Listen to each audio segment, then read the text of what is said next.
I am so excited to have my home back. All of this stuff was behind the bed, and so I brought it up here so they could fix it. So what I'm gonna go ahead and do tonight is I got these like chair covers. They go on the back of the chairs. They have a bunch of organizational pockets and stuff like that. I just think it'll be so good for organization. I just have a bunch of little things, so I'm gonna put these in the back and get everything organized.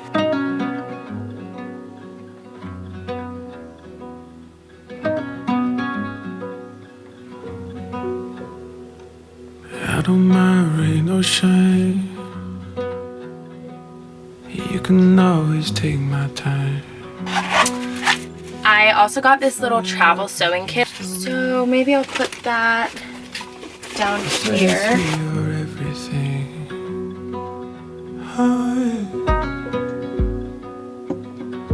I also got these laundry detergent things, which I'm really excited about, by True Earth. So they are like laundry detergent zero waste strips, so you don't have to use like a bunch of plastic. I haven't tried them out yet, but I'm super excited.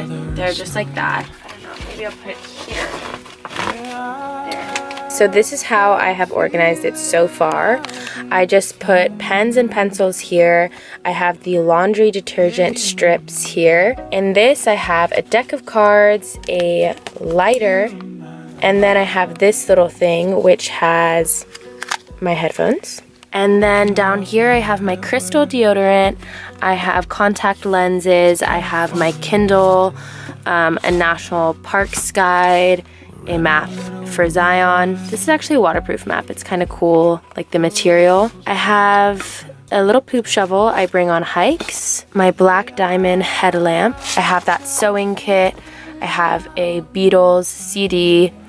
I have one of my 2 walkie-talkies, and I can't find my second one, but I know it's somewhere in here. And then over here, I have a deck of tarot cards. I have this other deck of cards my mom's friend gave me. I have my hairbrush. This is part of Chinese checkers. And then these are just baby wipes, hand warmers, and I have a bunch of pockets on this that I'm just leaving open because I'm sure I'm gonna find things and want to fill it. Oh my god. I can open them. Yes! They did such a good job on these doors. They're so clean. They look so good.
So to give you guys an idea of what this stuff is, in this pile I have gloves and my towels, pillowcases.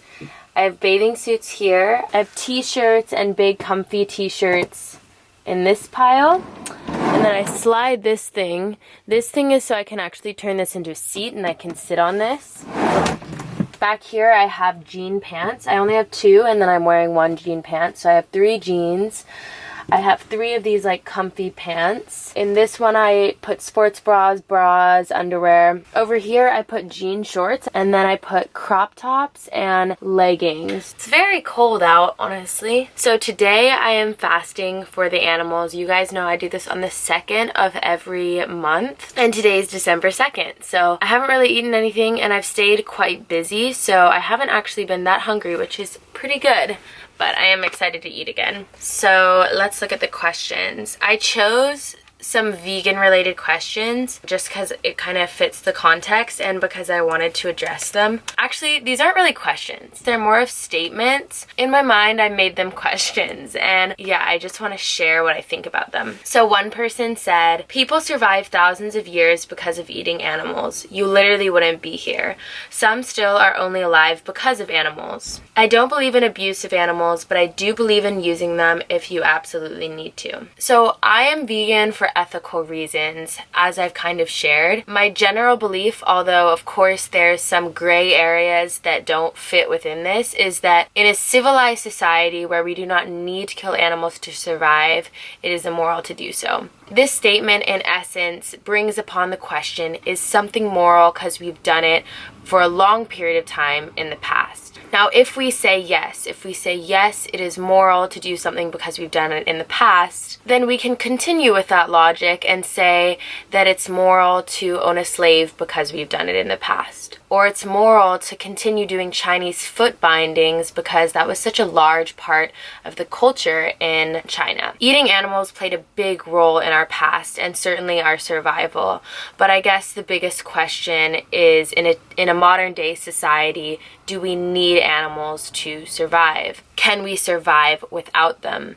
And the evidence and research pretty conclusively shows that yes, we can survive without animal products. The American Dietetic Association is the largest body of nutrition and health professionals in the United States and is composed of over 100,000 practitioners.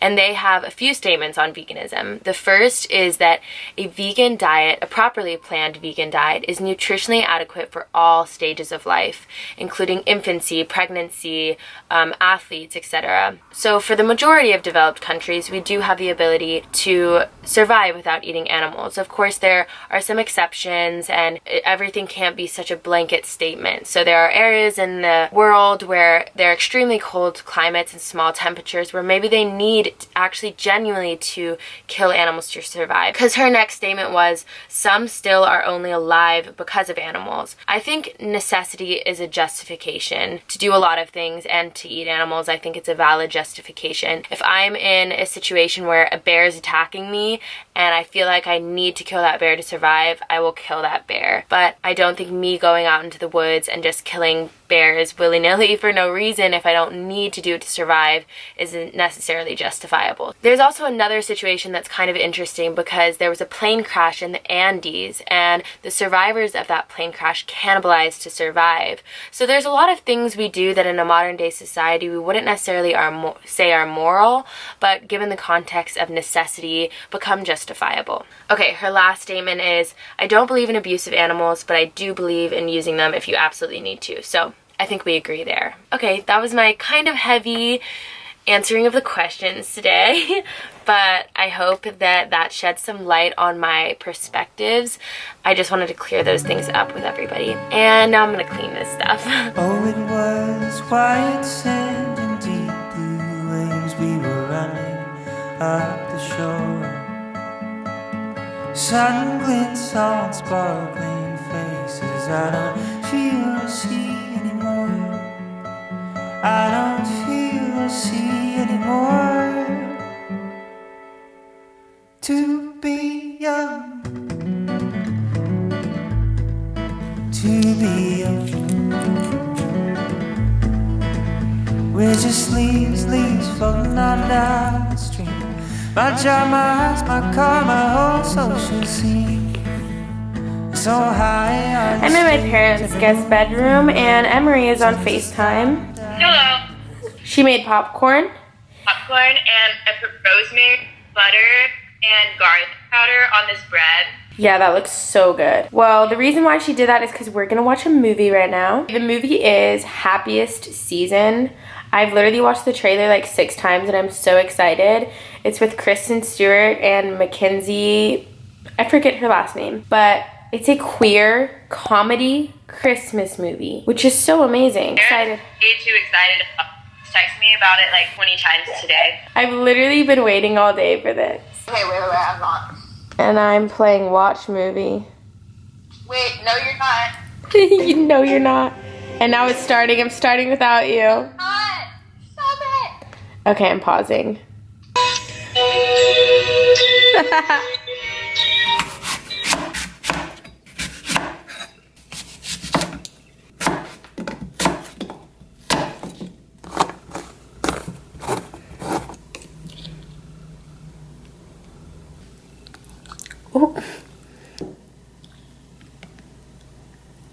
I am currently at Emery's place.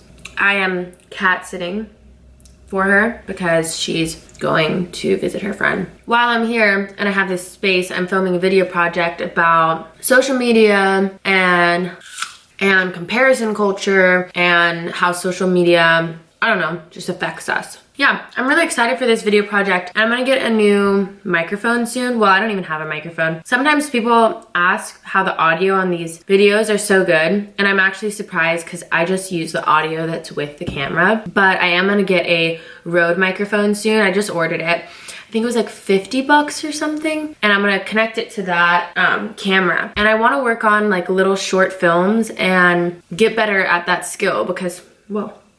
I'm a mess right now. Also, Emery's cat, June, is like the cutest cat ever. I'm not really even a cat person. I don't really like cats, but I love June. Like, she's my bestie.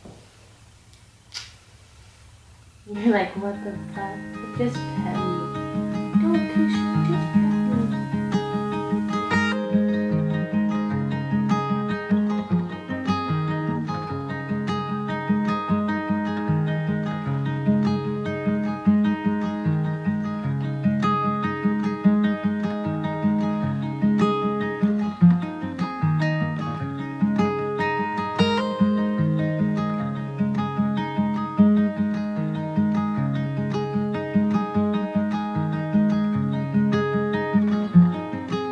That is so freaking spicy.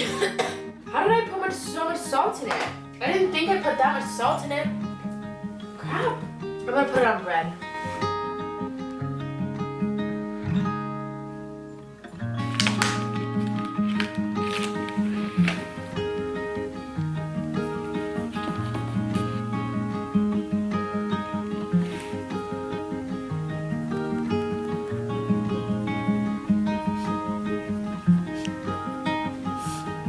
We're best friends now.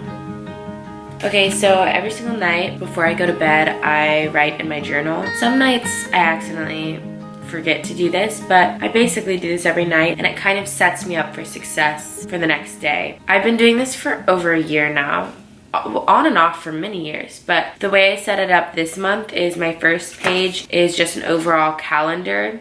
Then my next page is daily affirmations. So every single day I'll write down an affirmation. And then this next page is my habit tracker. So I have my intermittent fasting. I track the amount of time I eat each day. The research that I've done shows that we should have some time where we're not eating so we can digest that food. I try to stick to 8 hours eating, 16 hours fasting.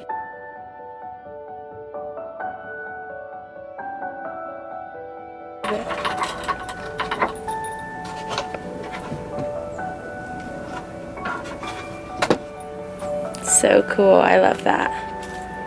And it's just got magnets on the back, so they'll stay up. Oh, it has magnets. That's smart. We really didn't use it because we're not really cooking too much. Oh, I see. There's the plumbing for that. So there's the place for 2 5-gallon jugs, and we just never really used it much. Ah, okay. And I don't even use the pump. I just keep my water in these containers. I can pull them out and stick them on the counter and use them. And that's what you use instead of the sink? That's what I use instead of the sink. But you have a gray water tank, or where does it flow? No. It flows right out the window when I get there. Oh, okay. Either that, or if like we're in a state park or something like that, I'll take it up to the bathroom. They usually have dishwashing stations at the state parks, and I'll take it up there. Ah, okay, I see. That's cool. But we pretty much eat anything fresh that we can get our hands on. I eat oatmeal mostly in the morning, packing cinnamon and nuts and everything I want to go in my oatmeal in these little daily packets. And then we just pour water in. Well, this is not finished. It's just got mineral oil on it, and this one's polyurethane. But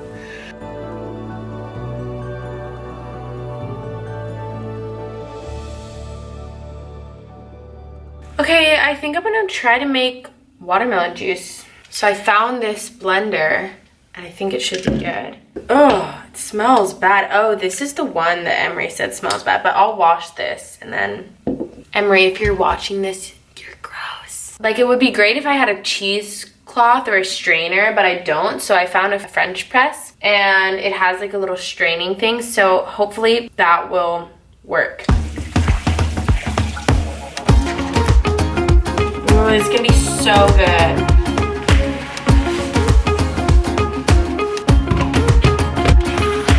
All we have is nothing, sometimes nothing's all you need. When you're stripped of all your armor, you can finally feel the breeze. We're living in the moment. This is a lot of labor for this little watermelon juice. We ain't got pockets full of money, but Good things take time. That's all I have to say. our way is our living room. We're swimming in the mystery. Okay, someone asked for my skincare routine. And my skin isn't that good. Like, I still have some acne, but it actually has cleared up. And I mainly just use 3 products to clear it up. But I have makeup on, so I'm gonna wash my face. Okay, I don't have my face wash, so I'm just gonna use Emery's, but I usually wash my face with Cetaphil.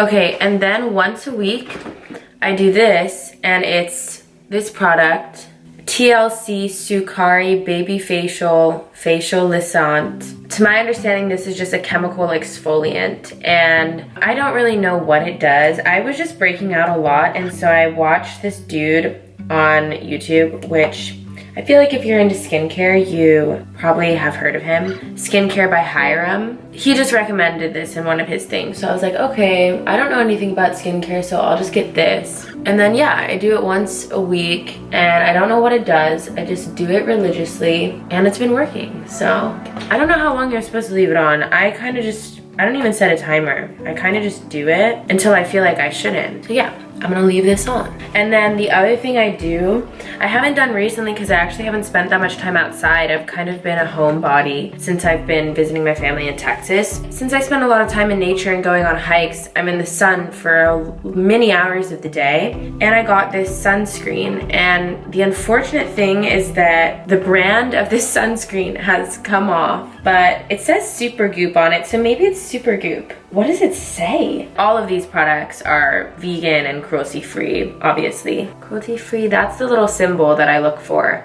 But I also just ask if it's vegan and cruelty-free. The thing I like about this sunscreen is it's like this clear kind of consistency, and it just feels super nice. Like, it doesn't feel gross and cakey. If I could choose my favorite product out of all this stuff, it's actually not this. Like, I skip out on this a lot. I don't do this all the time, but it's actually this moisturizer, which I'm gonna put on after this, but it's the Biosense Squalane and Probiotic Gel Moisturizer. And then the next comment is, I can't believe how bad you have this food chain thing screwed up. We as humans have been part of the food chain for as long as we have been on this planet. You want to take us out of the food chain? Do you know what will happen if you do? Animals will become overpopulated, and then what happens? Disease and starvation take over. I have seen what disease and starvation look like. It leads to a long suffering, agonizing death. It will go on for months or even years, and you really want to put animals through that? I wasn't saying anything to you because you choose not to eat meat, but it starts to sound like you hate me because I enjoy a nice steak. So yes, I totally am aware and do understand how the food chain works. I understand a lion kills a gazelle, the gazelle's corpse nourishes the lion, and then the remainder of the flesh goes into the ecosystem for other things. It's all like this beautiful cycle, and I understand that. I think the difference between a lion's behavior and why we can't use a lion's behavior to justify us as humans' behavior in a modern day society is because what we're doing is simply not in alignment with the food chain. When you buy animal products at the grocery store, the animals that had to die for that are artificially inseminated, genetically modified, forcibly impregnated if they're dairy cows, and then have their babies taken away from them if they're dairy cows, and then we take what they naturally produce for their species. We keep them in large metal sheds,